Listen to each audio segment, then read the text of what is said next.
राष्ट्रपति द्रौपदी मुर्मू ने एक प्रोटोकॉल तोड़ा तो उनके इस कदम ने आम जनता के साथ ही आस्थावानों का दिल जीत लिया।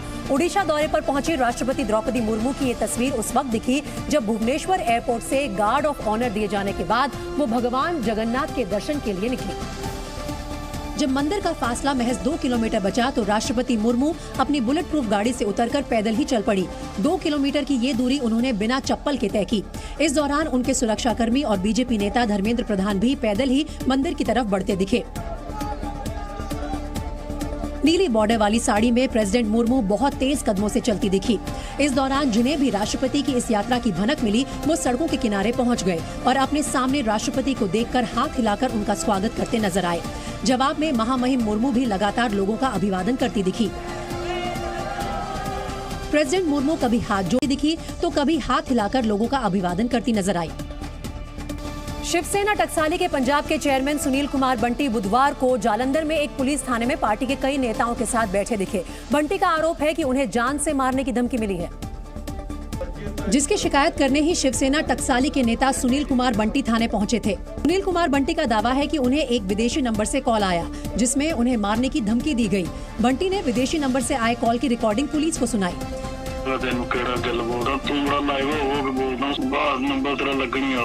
सुनील कुमार बंटी का आरोप है कि हिंदू नेताओं को लगातार मिल रही धमकियों के बावजूद पुलिस गंभीर नहीं है। साडे हिंदू लीडर को बस इको चीज रह गई, सानू साडा सुनवाई है नहीं, ना ही साडी कोई सुरक्षा वा। हिंदू लीडरां नूं जदों कोई टारगेट करदा जो प्रशासन नूं दसदा, प्रशासन सुनदा नहीं, प्रशासन इग्नोर करदा वा।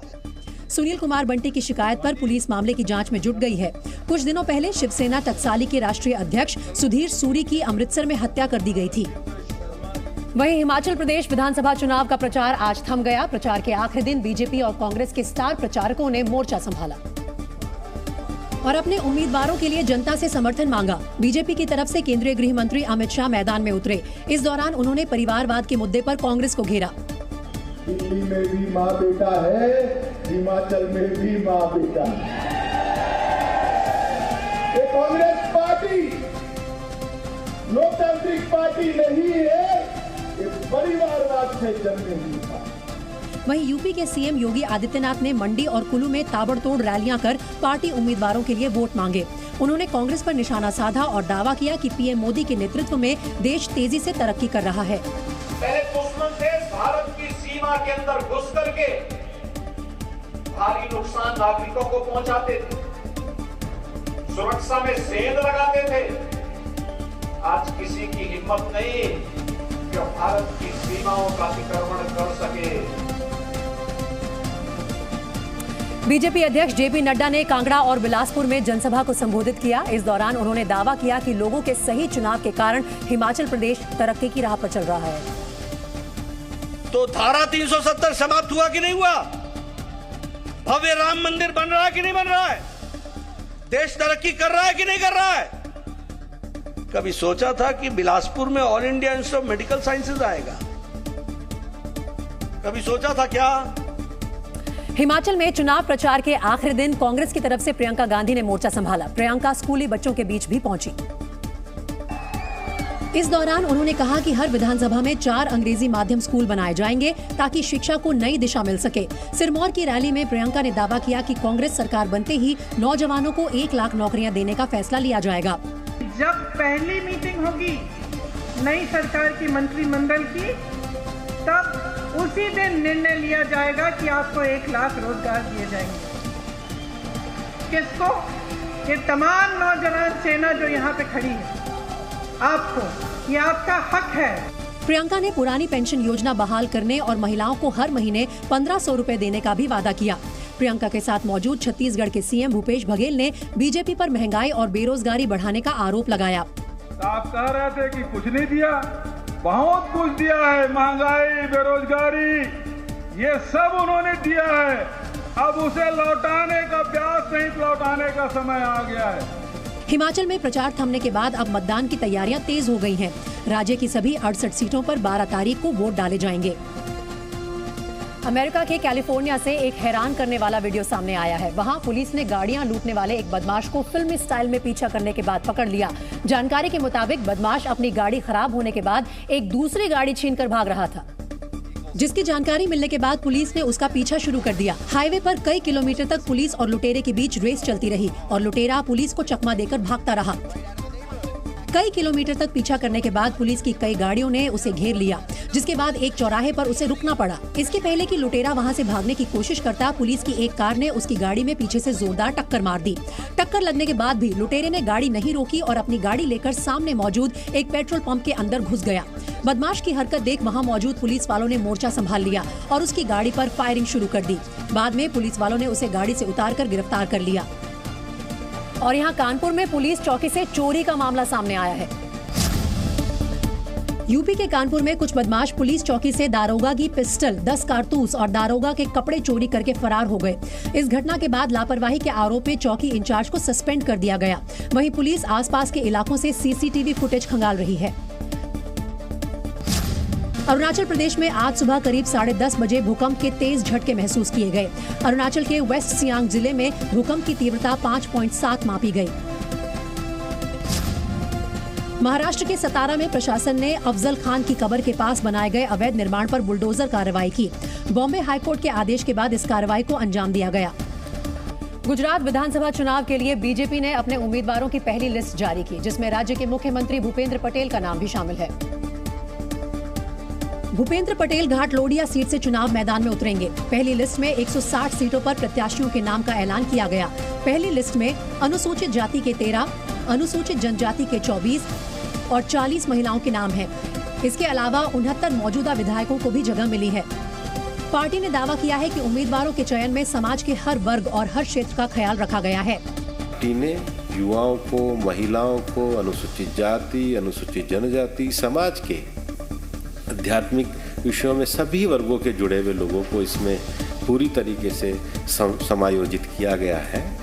टिकट बंटवारे को लेकर बुधवार को बीजेपी की केंद्रीय चुनाव समिति की बैठक हुई थी, जिसमें 160 सीटों पर उम्मीदवारों के नाम तय कर दिए गए। करीब 3 घंटे चली मीटिंग में प्रधानमंत्री नरेंद्र मोदी, अमित शाह, जेपी नड्डा और राजनाथ सिंह शामिल हुए। बीजेपी ने 38 मौजूदा विधायकों के टिकट काट दिए, जबकि 69 विधायकों को फिर से चुनाव मैदान में उतारा। कांग्रेस से आए हार्दिक पटेल और अल्पेश ठाकुर को भी टिकट दिया गया है।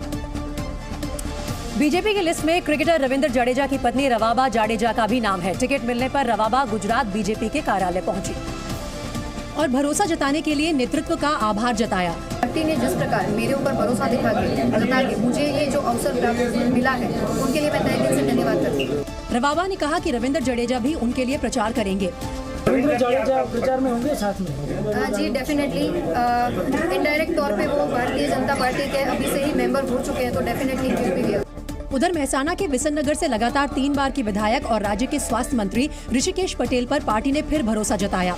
टिकट मिलने के बाद उन्होंने मंदिर पहुंचकर पूजा अर्चना की और एक बार फिर अपनी और पार्टी की जीत का दावा किया।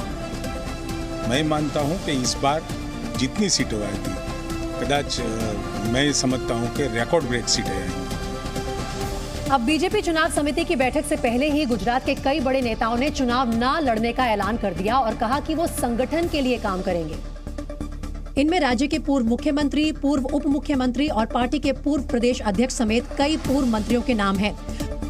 पूर्व मुख्यमंत्री विजय रूपाणी, पूर्व उप मुख्यमंत्री नितिन पटेल, पूर्व मंत्री भूपेंद्र सिंह चुड़ासमा, पूर्व प्रदेश अध्यक्ष आरसी फाल्दू, वरिष्ठ मंत्री प्रदीप सिंह जडेजा, पूर्व मंत्री सौरभ पटेल जैसे दिग्गज नेताओं ने चुनाव लड़ने से इनकार कर दिया और पार्टी के लिए काम करने का ऐलान किया। प्रमुख नेताओं ने पार्टी को, अध्यक्ष जी को पत्र लिख करके ये सूचित किया है कि वो चुनाव इस बार पार्टी के लिए काम करेंगे, खुद चुनाव नहीं लड़ेंगे। गुजरात विधानसभा के लिए 2 फेज में 1 और 5 दिसंबर को वोट डाले जाएंगे और 8 दिसंबर को नतीजों का ऐलान होगा। 102 दिन बाद जेल से बाहर आए शिवसेना सांसद संजय राउत का समर्थकों ने जोरदार स्वागत किया। हालांकि जेल से बाहर आने के बाद उनके सुर बदले हुए नजर आए और हर मौके पर बीजेपी को घेरने वाले संजय राउत देवेंद्र फडणवीस की तारीफ करते दिखे। जो चीजें जनता के लिए और राज्य के लिए और देश के लिए अच्छी होती है, उनका हमेशा स्वागत करना चाहिए। महाराष्ट्र में देवेंद्र फडणवीस जी ने कुछ निर्णय अच्छे लिए हैं। राउत ने गरीबों को मकान देने और माड़ा को अधिकार देने के फैसले के लिए फडणवीस की तारीफ की। उन्होंने कहा कि फडणवीस अनुभवी नेता हैं और सरकार वही चला रहे हैं। इस राज्य का नेतृत्व आदमी फडणवीस जी कर रहे हैं, अनुभवी नेता है और बहुत से महत्वपूर्ण निर्णय मैं उनके मुंह से सुन रहा हूँ।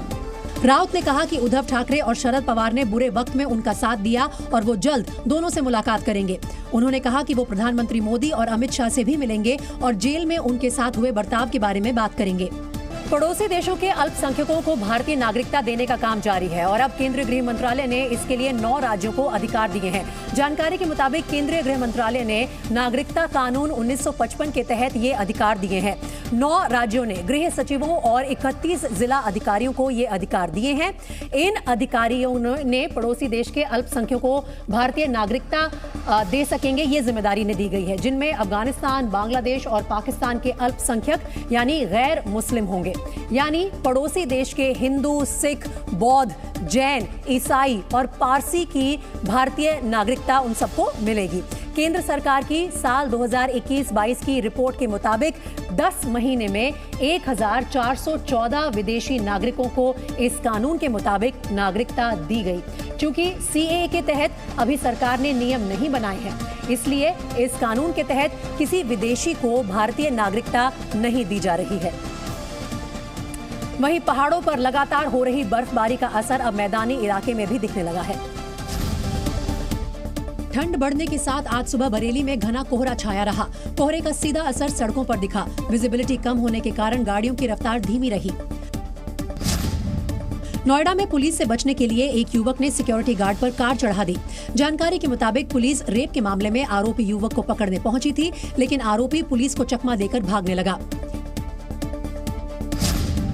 यूपी के शामली में कोहरे के चलते ट्रक और एक स्कूल बस की भीषण टक्कर हो गई। इस हादसे में ट्रक और बस ड्राइवर घायल हो गए। हालांकि गनीमत की बात यह रही कि स्कूल बस में कोई बच्चा सवार नहीं था। पिछले 24 घंटों में हिमाचल प्रदेश के ऊंचाई वाले इलाकों में ताजा बर्फबारी हुई है।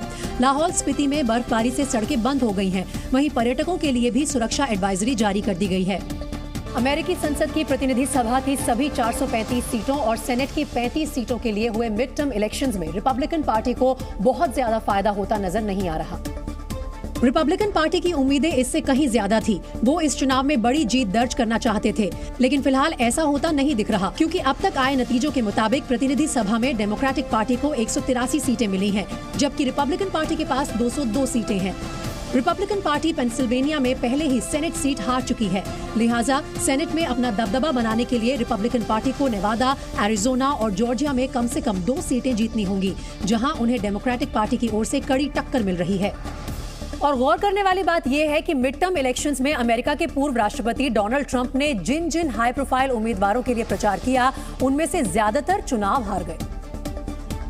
हालांकि डोनाल्ड ट्रंप ने बीती शाम मारे-लागो स्थित अपने घर से अपने समर्थन वाले उम्मीदवारों की भारी जीत का दावा किया, जबकि सच उनके दावों से उलट है। डोनाल्ड ट्रंप ने जिन उम्मीदवारों को चुना और उनके समर्थन में प्रचार किया, उनमें से ज्यादातर या तो चुनाव हार गए या फिर संघर्ष करते दिख रहे हैं। सेनेट के लिए उनके द्वारा समर्थित उम्मीदवारों में से 4 को हार मिली। इसी तरह हाउस ऑफ रिप्रेजेंटेटिव्स में उनके 11 उम्मीदवारों को शिकस्त मिली।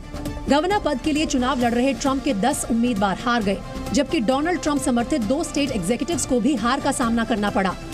अमेरिका के मिड टर्म इलेक्शंस में ट्रंप ने 303 उम्मीदवारों का समर्थन किया था।